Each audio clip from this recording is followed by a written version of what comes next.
desta noite: pastores ou repressores?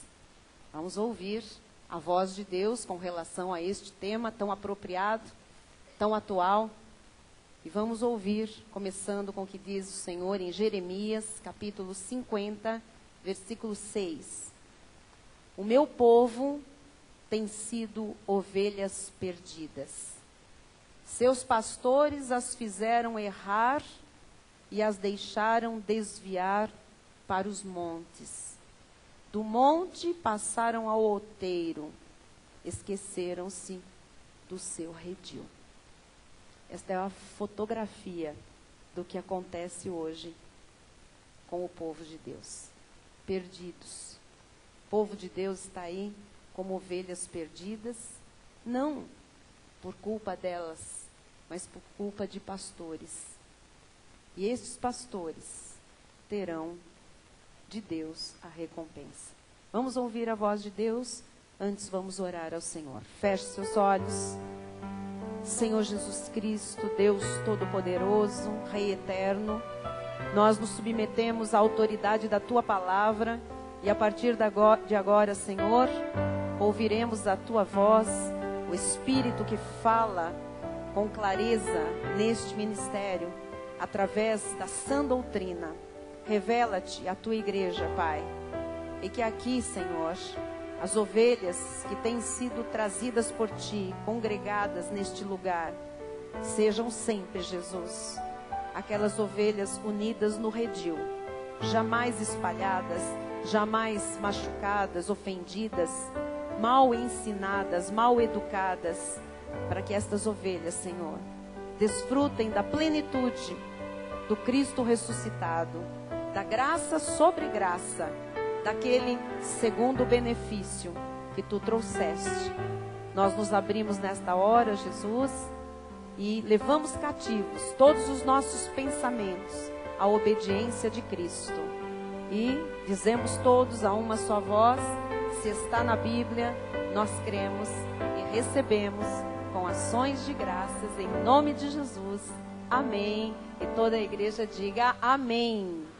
Olha o seu irmão aí e diga: pastores ou repressores? Uau! Meus irmãos amados, ovelhas de Jesus Cristo, eleitos segundo a presciência de Deus Pai, predestinados em amor desde antes da fundação do mundo e por isso chamados por Jesus, justificados pelo sangue do Cordeiro e glorificados para todo sempre. O tema de hoje: pastores ou repressores? Quero começar este sermão lembrando que nós não temos parte com a lei mosaica. Nós já encravamos a lei na cruz do Calvário há 2000 anos, porque cremos na obra que Jesus realizou. Neste pacto, a graça de Deus, o justo viverá por fé. É por fé que nós vivemos, porque é por fé que nós fomos salvos. E se a obra de Cristo começou por fé, ela deve ser mantida na vida de um cristão pela fé. É a fé que nos garante o respaldo da palavra de Deus na nossa vida. Nada mais. Então, vamos lembrar o que o apóstolo Paulo diz em Gálatas 2:20. Logo, já não sou eu quem vive. Se nós estamos agora em Cristo Jesus, se nós entregamos a nossa vida ao Senhor, se o recebemos, não é aceitar Jesus, se o recebemos e o confessamos como nosso Salvador único e suficiente, logo, já não somos nós quem vivemos mais. Mas Cristo vive em nós. Diga: Cristo vive em mim. E esse viver, Cristo vive em mim, eu continuo vivendo aqui nesta carne, nesta terra. E esse viver que agora eu tenho na carne, eu vivo pelas obras. E esse viver, se eu estou em Cristo, o viver que eu tenho daqui para frente, eu vivo pela fé no Filho de Deus, que me amou e a si mesmo se entregou por mim. Diga: Ele se entregou por mim. Então assim, se Ele se entregou por mim, Ele foi o meu substituto. Ele se entregou por nós. Ele foi o nosso substituto. Ele fez tudo aquilo que ele fez para que você não tenha que fazer. Ele carregou uma cruz, ele foi batizado nas águas, ele foi ao monte, ele jejuou, ele lutou com o diabo, ele fez coisas, participou de ritos, ele andava na sinagoga, ele cumpria os preceitos da lei no cumprimento da lei. Mas o fim da lei é Cristo. E o apóstolo Paulo então vem e diz o seguinte: Cristo vive em mim, e esse viver na graça é pela fé. Diga, o viver do cristão na graça é pela fé. No versículo 21 está escrito, olha só o que vem agora. Não anulo a graça de Deus. Eu não anulo a graça de Deus. Ora, quando que uma pessoa anula a graça de Deus, bispa? Você vai saber quando a graça é anulada. Se a justiça é mediante a lei, segue-se que morreu Cristo em vão. Então, se eu viver debaixo da lei, eu anulo a graça de Deus. É claro. Se eu tentar me justificar, me santificar, me regenerar, me aperfeiçoar, fazer qualquer coisa na vida espiritual pela lei, eu estou anulando o que Cristo fez por mim, me substituindo e me outorgando direitos e uma herança por graça. Então, se eu viver debaixo da lei, eu anulo a graça de Deus.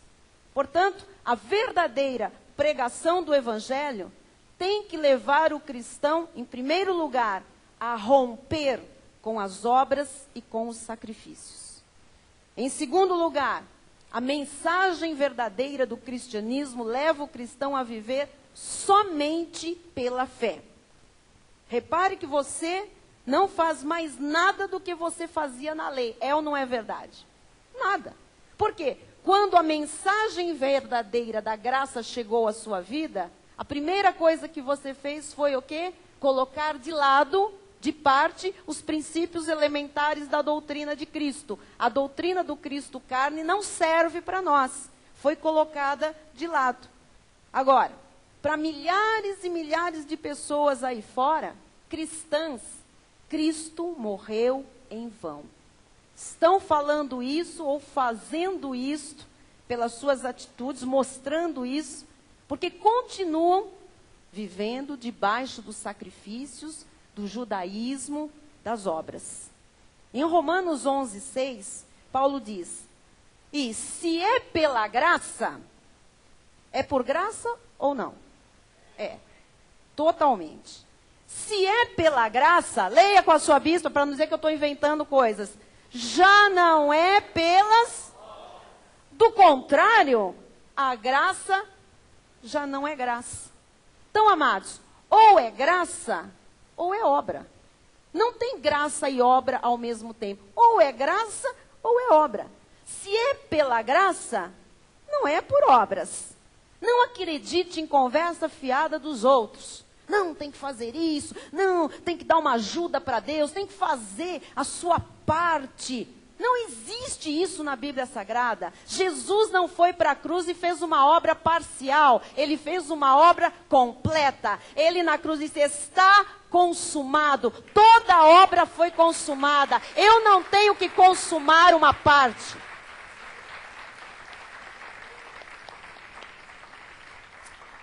Aí alguém pode dizer, bispa, mas tem uma igreja pertinho da minha casa, mas muito pertinho da minha casa, tem uma placa lá, está escrito graça. Preste atenção. Se diz graça, mas lá estão vivendo pelas obras, a graça já não é graça. É uma desgraça. Porque engana, ilude. E não tem nada a ver com a graça. Tem a ver com obras, tem a ver com a lei. E quem está debaixo da lei está debaixo do que, igreja? Maldição. Então, o ministério que nós temos hoje na Cristo Vive, na missão apostólica da graça de Deus, é a reprodução fiel do ministério do apóstolo Paulo, o apóstolo da graça de Deus. O apóstolo Paulo, com a sua pregação de fé, ele estava libertando muitos judeus legalistas para viverem como gentios. O apóstolo Paulo estava convertendo muitos legalistas à graça de Deus. Quem sabe você era um desses também, um legalista. Mesmo não sendo judeu na carne, muitos aqui, como eu, estávamos vivendo como judeus, no legalismo. Quem sabe você também era da lei e se converteu para a graça. Quando os judeus começaram a se converter, a Bíblia diz que eles abandonaram a lei. Eles abandonaram os julgos da lei, os sacrifícios, as obras da lei. E Paulo, quando falava contra o legalismo e pregava isto, não só entre os gentios, mas entre os judeus também, Paulo criou um alvoroço tremendo, amados. Ou você acha que a coisa foi simples, quieta, tranquila? Absolutamente. Ele criou uma revolução. Você sabia que quando, em 1986, o nosso apóstolo Miguel Ângelo trouxe esta palavra e estabeleceu este fundamento como fundamento do nosso ministério, foi um alvoroço também? Foi uma revolução. Até hoje, chamam-no de falso profeta. Chamam muitas vezes o nosso ministério de seita e de outras coisas mais. Assim aconteceu com Paulo. Ele foi chamado das piores coisas, até de praga e peste, o apóstolo Paulo foi chamado. Por quê? Porque ele era mau? Não, porque ele pregava uma palavra que ia contra a religiosidade, a tradição legalista, o judaísmo. Atos 21, vamos ver um pouquinho. 18 e 19 diz assim: no dia seguinte, Paulo foi conosco encontrar-se com Tiago, e todos os presbíteros se reuniram. E tendo-o saudado, contou minuciosamente o que Deus fizera entre os gentios por seu ministério. Então, Paulo estava dizendo o quê?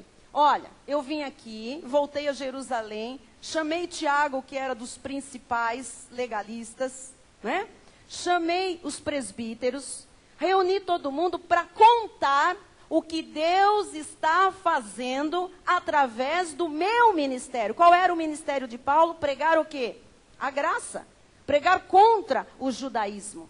E ele diz aqui, olha, o que Deus fizera. Então Deus estava fazendo coisas entre os gentios através do ministério do apóstolo Paulo.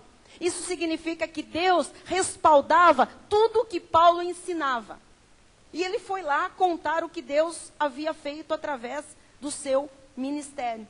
Amados, de igual modo, saibam todos que Deus respalda tudo o que este altar ensina e diz. E por que Deus respalda? Porque está na Bíblia. E contra a verdade não há argumentos. Versículo 20 diz assim: ouvindo-o, deram eles glória a Deus e lhe disseram: bem vês, irmão, quantas dezenas de milhares há entre os judeus que creram. E todos são zelosos da lei. Então eles estavam dizendo o quê? Eles estavam dizendo, olha, nós estamos espantados com os judeus crerem nesta palavra que é oposta à lei de Moisés, oposta ao judaísmo. Nós estamos espantados porque os judeus, ouvindo a pregação do apóstolo Paulo, estavam largando a lei. Estavam largando os fardos, os sacrifícios, os ritos do legalismo, do judaísmo. Versículo 21. E foram informados a teu respeito, olha como a coisa corre, não é? Que ensinas todos os judeus entre os gentios a apostatarem de Moisés, dizendo-lhes que não devem circuncidar os filhos, nem andar segundo os costumes da lei. Você quer saber o que nós pregamos aqui? Isto. Para que todos apostatem da lei de Moisés, e para que não andem segundo os costumes da lei. O que prega Cristo vive? Isto aqui. A mesma coisa que Paulo pregava. Saibam todos. Paulo também se meteu no meio dos judeus. E ele pregou a graça. Ele ensinava a apostatar de Moisés. Apostatar da lei, pôr de parte. Muita gente diz, mas ele fez algumas coisas de judeu. Fez, ele pagou o voto, rapou a cabeça. Se você ler o contexto, você vai ver que foi para ele não morrer. Ele fez algumas coisas de judeu, mas ele diz, fiz-me fraco com os fracos para tentar ganhar os fracos. Ele chama o judaísmo de fraqueza. A lei é fraca, a lei é inútil. A lei não presta, a lei não serve. A lei é um pacto de condenação e morte. Paulo estava tirando os judeus desse legalismo, desse fardo todo da lei. Paulo, com a revelação da graça, agitou uma cidade inteira. Ele não tinha internet. Ele não tinha programa na CNT nem na Rede Gospel. Então nós temos grande chance, amados, de agitar esse país inteiro, de agitar esse mundo inteiro com esta mesma pregação do apóstolo Paulo. E por causa desta pregação, Paulo foi preso, chamaram-no de perigoso, quiseram matá-lo várias vezes, espancaram o homem, açoitaram-no. Os judeus que não tinham olhos iluminados para compreender e viver a graça de Deus, eles ficavam horrorizados ao ouvirem Paulo ensinar. Olha, não é por obras, é pela fé. Não é por obras, é pela fé. Não pague preço algum, Jesus já pagou o preço, você é livre. Eles ficaram horrorizados. Você sabe que hoje, quando nós falamos isso, agora tremam os céus, não são os judeus que ficam horrorizados, são os gentios. Olha a ignorância espiritual em que vive o povo de Deus na terra. Paulo provou que o que ele pregava não era uma invenção, não era uma alucinação. Assim é conosco também. Deus tem respaldado a nossa pregação, porque nós pregamos a revelação de Deus. Nós pregamos mistérios revelados por Deus. Ninguém aqui foi dormir, teve um sonho, acordou e disse, eu tive uma revelação. Aqui não há revelação de particular elucidação. Aqui não é um homem, uma mulher, um casal que resolveu achar que só eles têm a revelação. A revelação está na Bíblia. Nós estamos mostrando Bíblia. Ninguém dormiu e acordou aqui alucinado. Se aprove a Deus iluminar os olhos do nosso entendimento para compreender a Bíblia, aí nós não podemos reclamar. Aprove a Deus. Deus quis iluminar os olhos do seu entendimento. E agora você enxerga o que você não enxergava antes. Antes você enxergava a letra. Agora você enxerga o espírito que está por trás da letra. Amém? Agora a sua Bíblia faz sentido. Agora os versículos saltam com revelação. Atos 22, 12. Um homem, ele está aqui fazendo uma defesa de si mesmo, Paulo. Olha que coisa, ele não tinha advogado. Estava lá fazendo a sua própria defesa. E ele diz, no meio dessa defesa, ele diz, um homem chamado Ananias, piedoso conforme a lei, tendo bom testemunho de todos os judeus que ali moravam, veio procurar-me e, pondo-se junto a mim, disse, Saulo, irmão, recebe novamente a vista. Nessa mesma hora, recobrei a vista e olhei para ele. Então ele disse, o Deus de nossos pais, ele era um judeu, Paulo também, o Deus de nossos pais, de antemão isso é doutrina da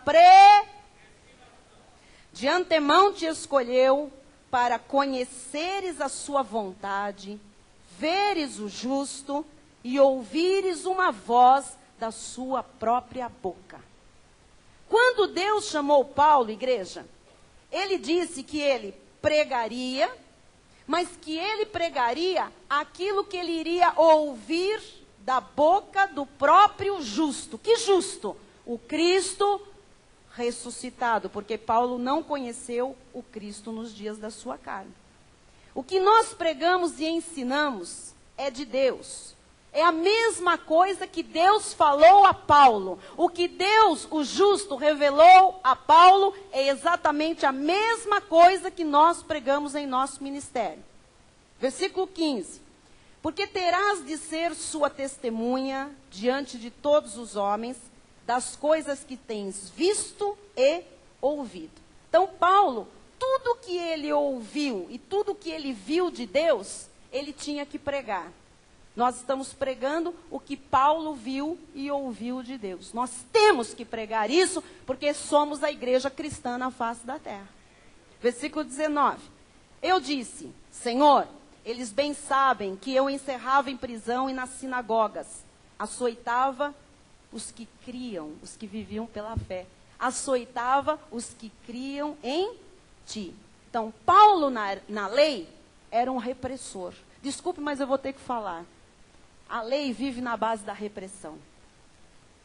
É tudo muito irado, todo mundo muito bravo, todo mundo joga praga, todo mundo amaldiçoa, todo mundo vive lançando maldição sobre os outros, justificando problemas, justificando aflições que se passa nesse mundo de aflições por pecados, por consciência, por uma série de não cumprimento dos ritos judaicos. A mesma coisa que Paulo fazia, perseguia, assolava aqueles que criam, aqueles que viviam pela fé. E no versículo 20 ele diz, quando se derramava o sangue de Estevão, olha a consciência pesada de Paulo, tua testemunha, eu também estava presente. Consentia nisso e até guardei as vestes dos que o matavam. Então, olha como era Paulo antes da graça de Deus. O Paulo legalista, judeu, conhecedor dos ritos e toda a lei, ele era um repressor. Guarde o que eu vou lhe dizer. Quanto mais legalista é a pessoa, mais repressora ela é. E mais reprimida também. Porque a lei engessa as pessoas. A graça liberta as pessoas. Amém? Versículo 21. Mas ele me disse, vai, porque eu te enviarei para longe aos gentios. Então, você está vendo aqui, depois você leia com calma esses capítulos, que são importantes. É o começo do ministério de Paulo. O Senhor disse para ele, o justo, eu te enviarei. O que é um enviado, igreja? É um apóstolo. Então, ele era um enviado, Paulo era um apóstolo. Versículo 20, Atos 23, 11. Na noite seguinte, o Senhor, pondo-se ao lado dele, disse, coragem, porque será, né? Pois do modo, porque me deste testemunho a meu respeito em Jerusalém, assim importa que também o faças em Roma. O Senhor disse para Paulo, coragem, Paulo. Para pregar a graça de Deus é preciso coragem. Amém, pastor Canai? Para pregar a graça de Deus é preciso coragem. Você sabe que nós estamos falando isso e há 95% de cristãos nesse país andando na contramão? Precisa de muita coragem. Precisa de muita ousadia. Precisa de muita autoridade de Deus para vir a público e pregar esta palavra. E o apóstolo Paulo estava fazendo isso. Ele era um enviado. Mas mesmo assim, tendo o respaldo de Deus e Deus operando sinais através da pregação da graça, o Senhor se põe ao lado dele numa noite e diz, Paulo, coragem, não desanima não.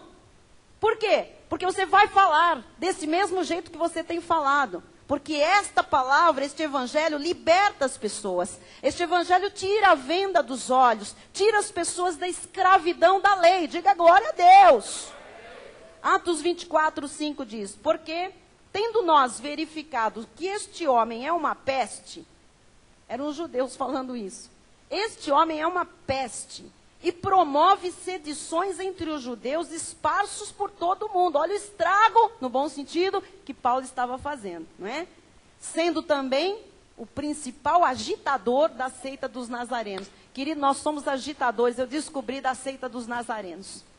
Quando vem alguém dizer assim, eu sou, sabe, seguidor do Jesus de Nazaré. A gente senta aqui, porque o Jesus de Nazaré não existe. Agora é ressuscitado, o Jesus de Nazaré veio no cumprimento da lei, ele foi o seu substituto. Siga o ressuscitado, sirva o que está vivo, esqueça o que está morto, porque ele mesmo não quer ser conhecido na carne. Ele não quer ser conhecido o Cristo judeu. Amém? O que disse Paulo? A ninguém mais conhecemos segundo a carne. E se antes conhecêramos a Cristo segundo a carne, já agora, nesta dispensação, não o conhecemos deste modo. Então, Cristo não quer ser visto na carne. Não quer ser seguido na carne. Não pode ser imitado na carne. Porque ninguém pode imitar Cristo no cumprimento da lei, amados. Amém? Amém, Rodrigão? Nós seguimos o ressuscitado. Glória a Deus. Você é um agitador também da seita dos nazarenos. Miser, você não sabia disso, não é? Ai, Jesus. Então, chamavam aquilo que Paulo pregava, veja bem, olha só, de seita. Tentaram calar a voz da graça de Deus, mas não conseguiram. Atos 26, 16. Mas levanta-te e firma-te sobre teus pés, porque por isto te apareci, para te constituir ministro e testemunha, tanto das coisas em que me viste, como daquelas pelas quais te aparecerei ainda, livrando-te do povo e dos gentios para os quais eu te envio, para lhes abrires os olhos. Diga glória a Deus, esta palavra abre os olhos. E os converteres das trevas para a luz e da potestade de Satanás para Deus, a fim de que recebam eles remissão de pecados e herança entre os que são santificados pela lei? Os que são santificados pela fé em mim. Então, nós não só com esta palavra vamos atrás daquelas pessoas que ainda não conhecem a Jesus, que ainda não receberam o Senhor, mas também nós temos a missão de abrir olhos daqueles que estão cegos pela lei. A lei cega. A lei coloca um véu. O véu da lei não deixa as pessoas enxergarem. Deus abriu seus olhos por este ministério. Diga graças a Deus. Antigamente, você estava sendo pastoreado ou você estava sendo reprimido? Tem muita gente que acha que repressão é só violência. Não é.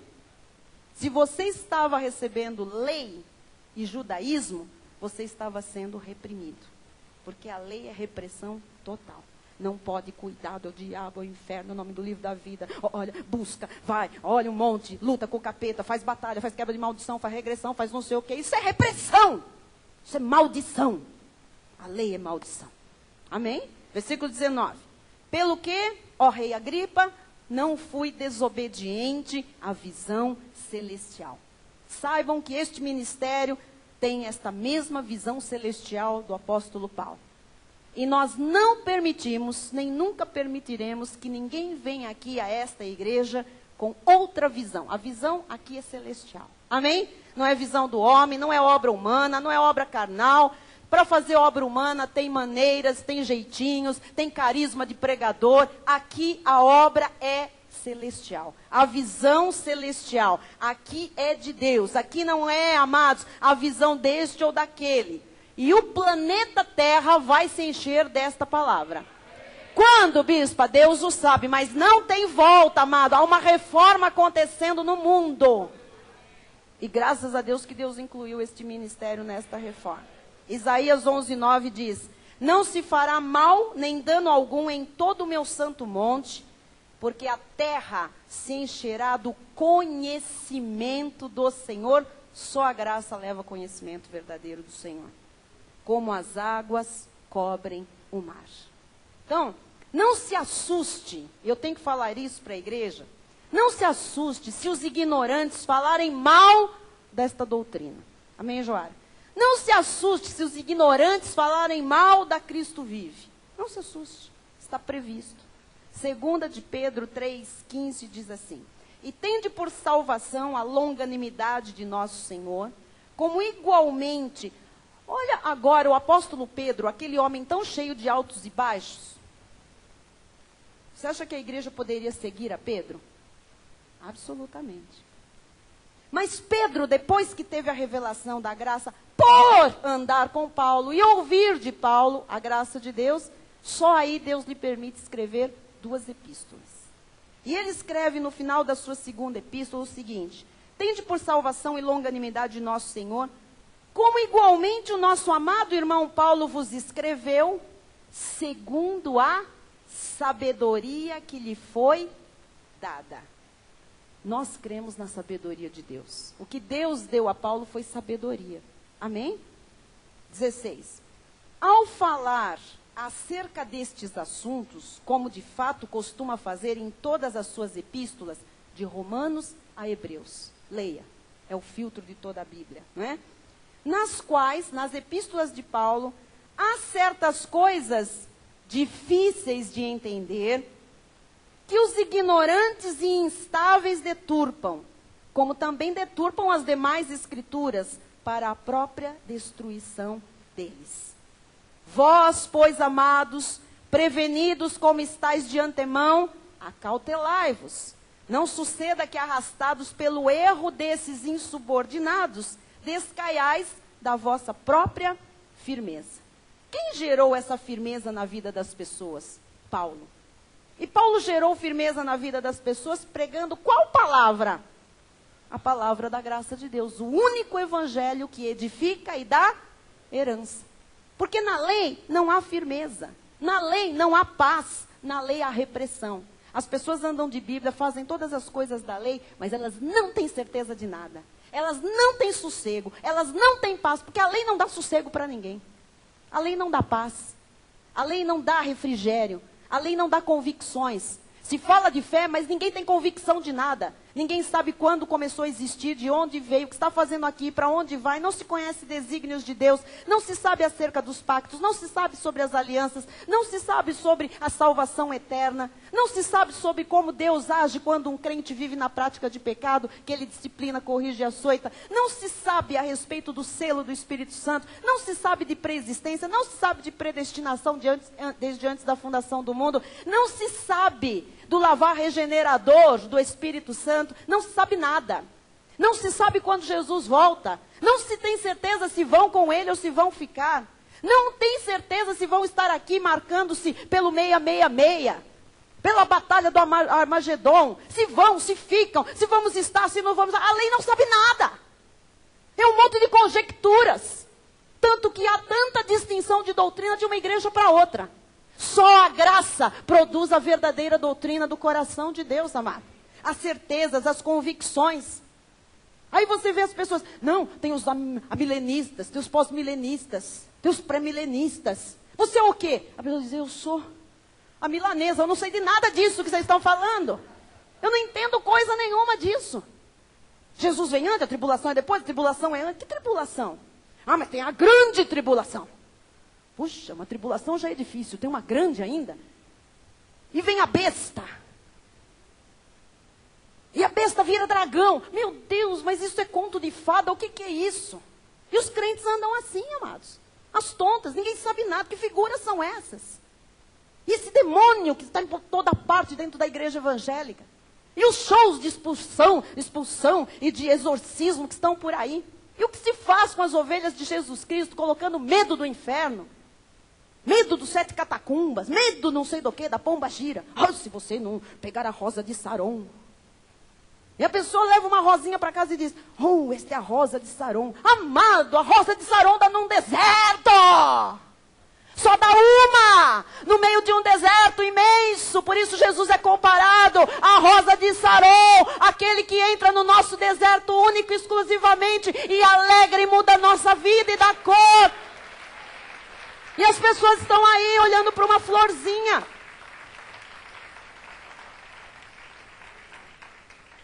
É triste, não é? Versículo 18. Antes, olha quem está falando isso, é Pedro. Depois de conhecer Paulo e citar o apóstolo Paulo. Antes, crescei na graça e no conhecimento de nosso Senhor e Salvador Jesus Cristo.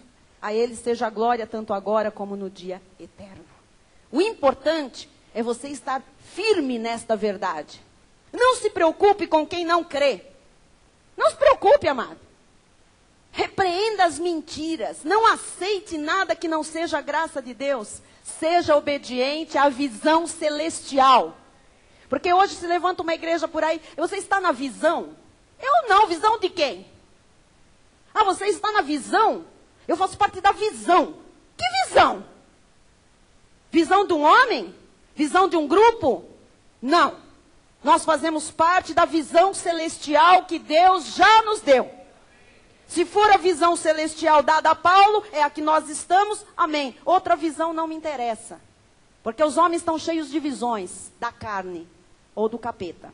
2 de Pedro 2:1. Assim como no meio do povo surgiram falsos profetas, assim também haverá entre vós falsos mestres. Como eles ensinam, amados? Que ousadia! Os quais introduzirão dissimuladamente heresias destruidoras, até ao ponto de renegarem o soberano Senhor que os resgatou, trazendo sobre si mesmos repentina destruição. Veja, heresias dentro da igreja de Cristo. Estava escrevendo por os crentes. A igreja hoje está cheia de heresias. E elas não têm mais pudor, não. Vão para a televisão e distribuem heresias pela mídia. Cheios de heresias. Mulheres pagando voto, de cabeça rapada, com turbante. Não, nós estamos pagando voto. Suas loucas. Débeis mentais. Voto é coisa de judaísmo. A lei se encerrou há 2000 anos. Mulher não pagava voto. Toma teu rumo, vai limpar a cozinha. O que você faz melhor, ganha mais. Tem galardão por cumprir o seu papel de esposa, de mãe, de dona de casa. Fica fazendo palhaçada na televisão. É verdade isto. O mundo precisa acordar para essas coisas. Ninguém tem coragem de ir a público para dizer isso. Eu não vou mexer com esse vespeiro. Nós já mexemos há muito tempo. Mas somos imunes a vespas. Amém? A vespa é Satanás. Mas há uma unção sobre nós. Há o óleo do Espírito Santo que não deixa, amados, vespões, nenhum tipo de mosca, nenhum tipo de demônio tocar em nós. Amém? Ninguém imaginava que o culto de quinta ia ser isso. Versículo 2, Deus é surpreendente. E muitos seguirão as suas práticas libertinas. E por causa deles, será infamado o caminho da verdade. Quer dizer que há um caminho da verdade. E por causa desses heréticos, o caminho da verdade fica infamado. Você já viu quando você diz num lugar que você é crente? Eu sou crente. Essa cara mesmo. Então, né? Já vão saindo de perto. Porque infamaram o caminho da verdade. E os santos de Deus que estão nesse caminho da verdade, têm que se, submeter a isso que a sociedade faz. A essa distinção, a essa, essa coisa que dá nojo, que dá repulsa. Versículo 3. Também, movidos por avareza, farão comércio de vós. Como eles fazem comércio? Com palavras da verdade? Com palavras fictícias. Para eles, o juízo lavrado a longo tempo não tarda. Já está todo mundo julgado. E a sua destruição não dorme. Veja, comércio. Palavras fictícias. Amados, não há interesse aí fora em pregar o evangelho e pastorear as ovelhas de Jesus. O legalismo e as heresias produzem repressores e não pastores de almas. As pessoas descobriram um caminho para terem poder. As pessoas descobriram aí fora um caminho para terem ascensão. E elas descobriram um caminho para terem dinheiro. Como outro dia me disse o bispo Miguel Júnior, que ouviu uma pessoa dizendo, olha, eu estou desempregado há tanto tempo, vou abrir uma igreja. Verdade, tremam os céus. 1 de Pedro 5, 2 e 3. Olha o que é a ordem de Deus. Pastoreai o rebanho. De quem é o rebanho, igreja? De Deus. Pastoreai o rebanho de Deus que há entre vós, não por constrangimento, mas espontaneamente, como Deus quer. Não por sorte da ganância, mas de boa vontade. Nem como dominadores dos que vos foram confiados. O que tem hoje de pastor e pastora, líder, dominador. Ai de você que não leia na cartilha deles. Não na de Deus, na deles.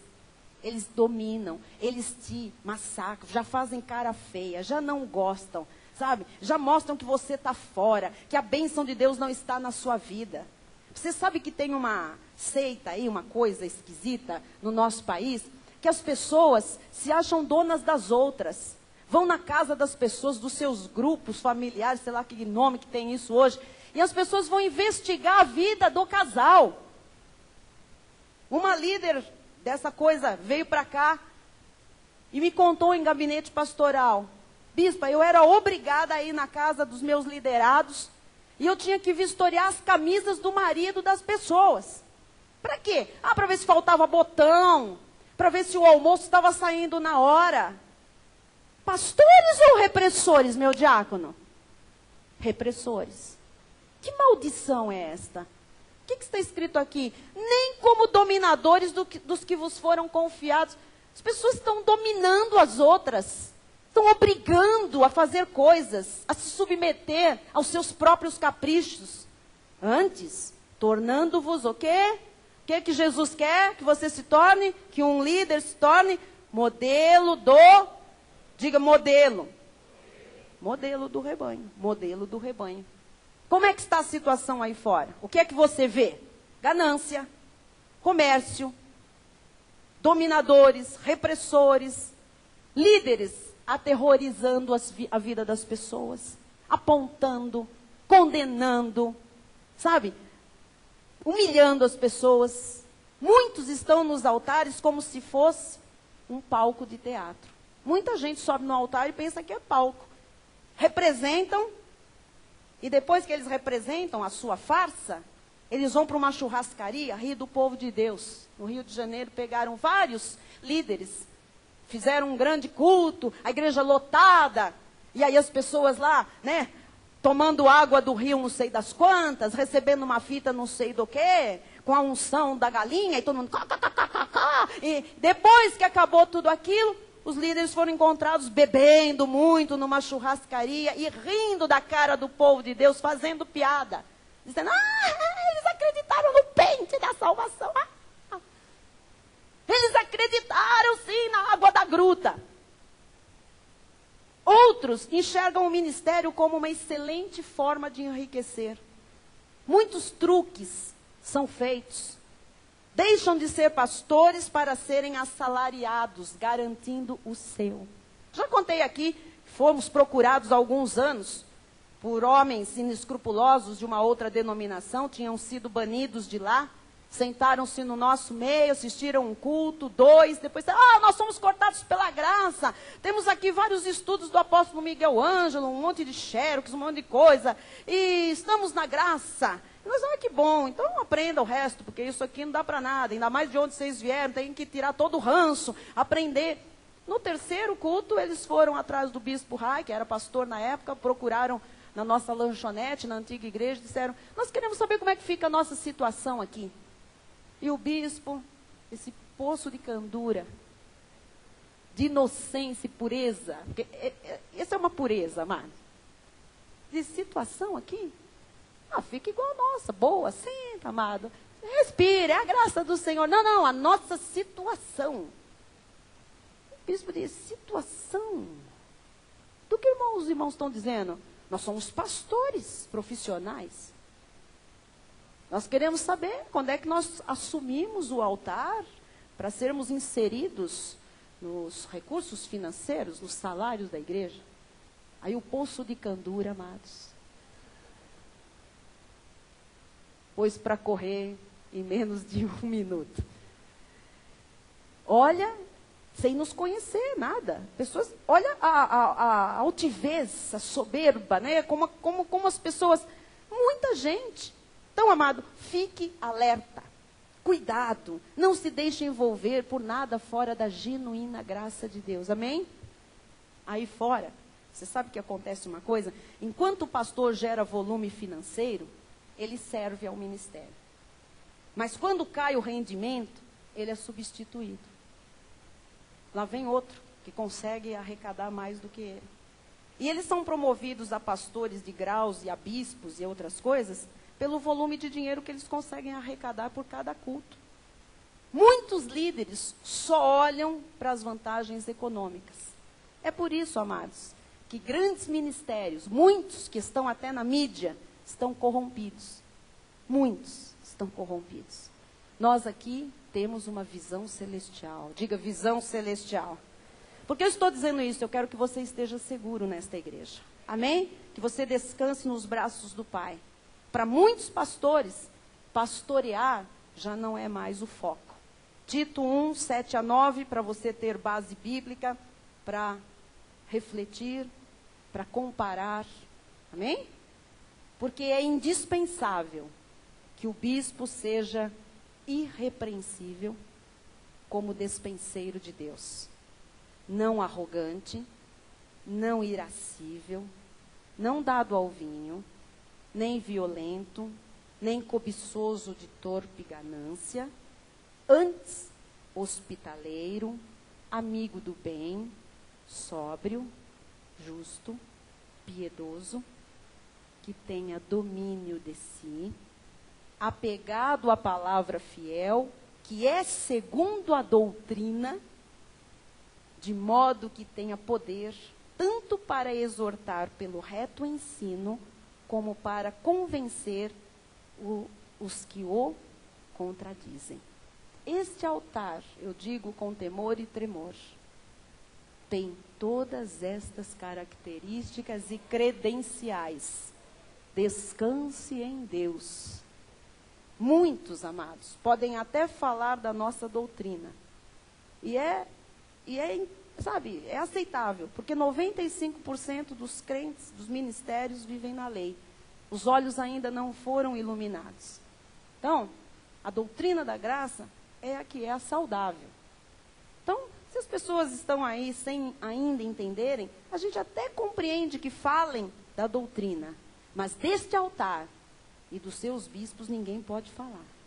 Porque nós somos credenciados por Deus e pela sua palavra. Tito 2:1 diz: tu, porém, fala o que convém à sã doutrina. Então, existe uma doutrina sã, saudável, mas existem doutrinas doentes. Nós falamos o que convém à sã doutrina. Paulo diz que a sã doutrina é a graça de Deus. Então, a graça é o que você ouve nesta igreja. Nunca imagine que você vai vir aqui e nós vamos mandar você para o monte. Fazer uma corrente, uma quebra disso ou daquilo. Lhe distribuir amuletos. Nós temos mostrado, junto com a doutrina, exemplo de vida, conduta santa. Amém? 7 e 8. Torna-te pessoalmente padrão de boas obras. Cuidado, avise as pessoas, alerte. Porque tem gente que diz, não quero nem saber, está pregando. Uma vez eu ouvi isso, né? Um pastor sendo preso há muitos anos, um grande líder indo para a cadeia, e os pastores de algumas igrejas dizendo, não vamos entrar nesse mérito. Não vamos entrar nesse mérito. Ele está com uma Bíblia na mão. O diabo tem Bíblia na mão. Conhece a palavra. Como não vamos? Vamos entrar nesse mérito, sim. Torna-te pessoalmente padrão de boas obras. Se não é padrão de boas obras, manda embora. Não ouça, mude de canal, não dê atenção. No ensino, mostre integridade, reverência, linguagem sadia e irrepreensível, para que o adversário seja envergonhado, não tendo indignidade nenhuma que dizer a nosso respeito. Então, podem falar da doutrina, mas a nosso respeito não há nada. Somos irrepreensíveis diante de Deus. E não é só o altar, não, as ovelhas deste ministério também. Temos todos uma conduta santa, uma linguagem sadia, amém? E você, quando vem aqui à igreja, você sabe que aqui você é amado, aqui você é respeitado, aqui você é nutrido, aqui você é descedentado, você é alimentado, aqui você é pastoreado, é orientado, é ensinado, é encorajado, é motivado, é inspirado, é levado a crer nas insondáveis riquezas de Cristo para a nossa vida. Amém?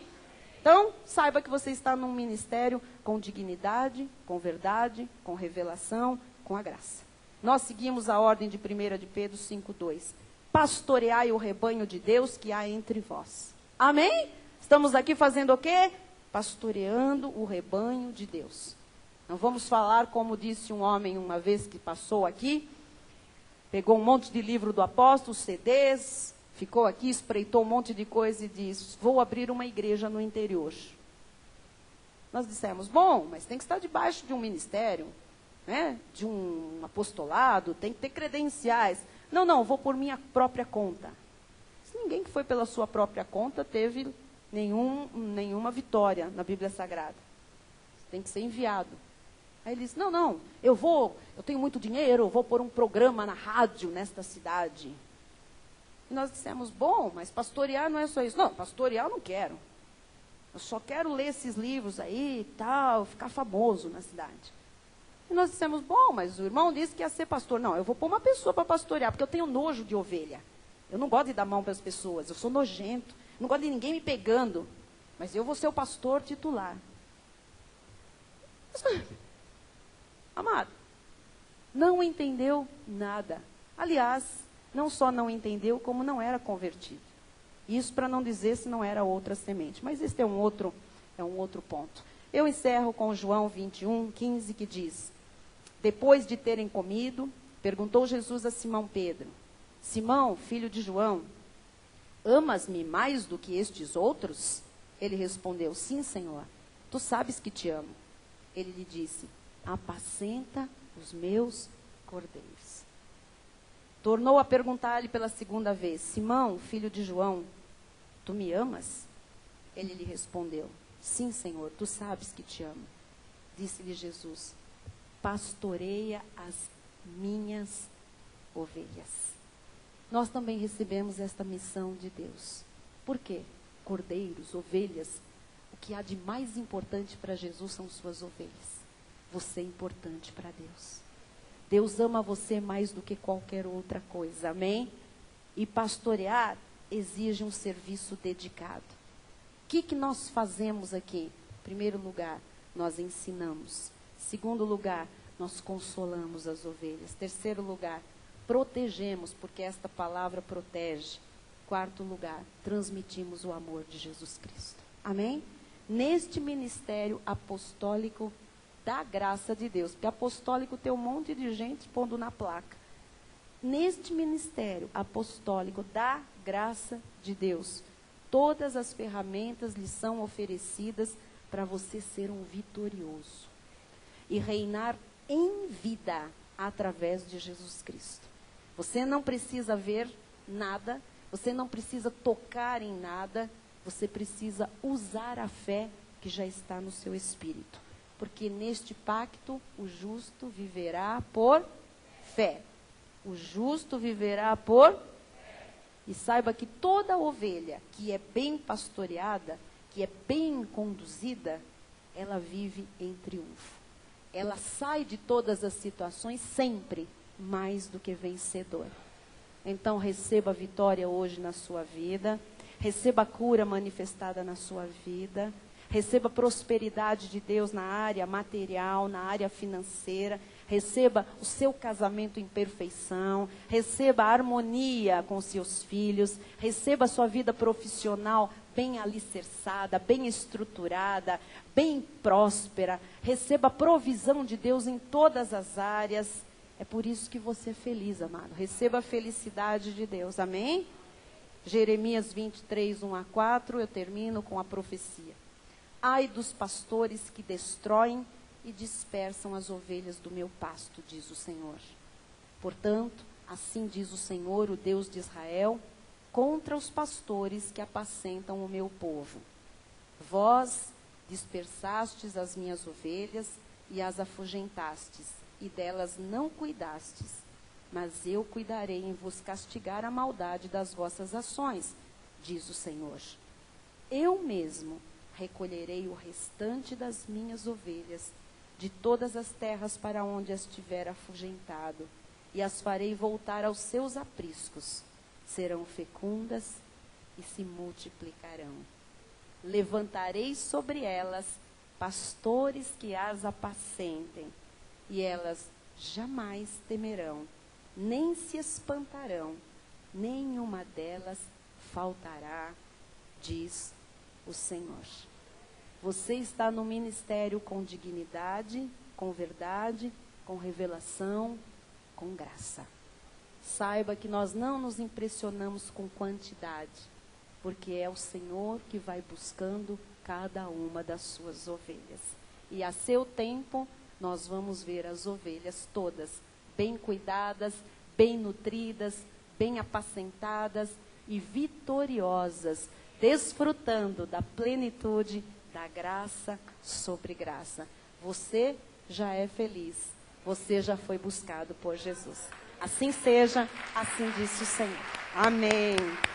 Bispo Rai, vamos ficar de pé, encerrando o nosso culto. Os ministros de louvor poderiam encerrar. Vamos louvar a Deus, maravilhoso. Nós estamos no melhor lugar da face da terra. Amém. Senhor,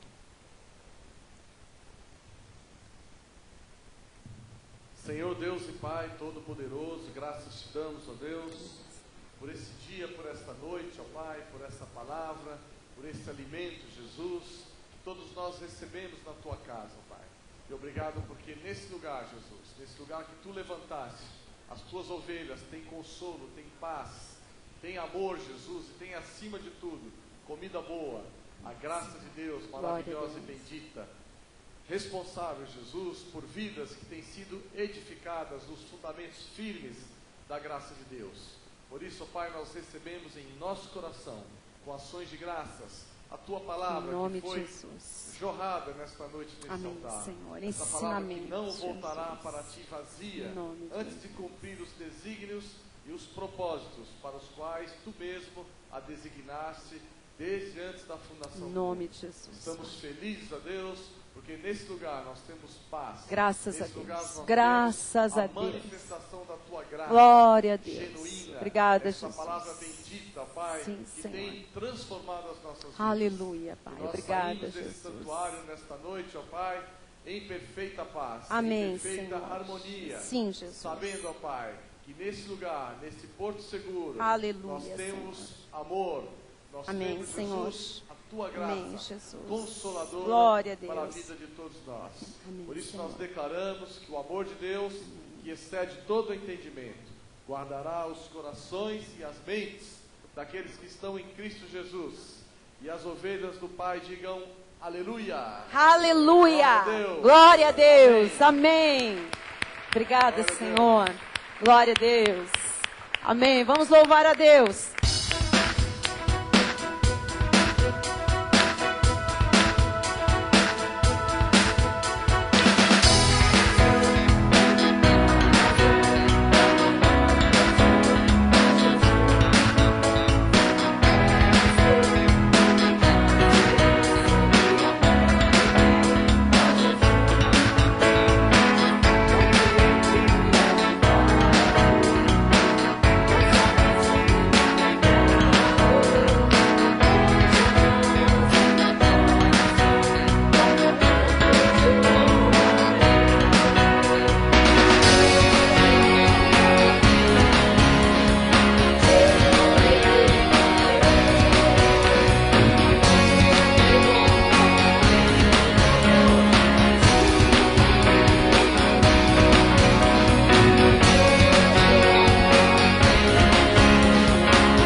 nome de Jesus e diga a quem está ao seu lado: nesse lugar você é pastoreado, se você sentir no seu coração, por pastores conforme o coração de Deus. Amém. Até domingo, Porto Alegre, até sábado, em nome de Jesus. Boa noite a todos.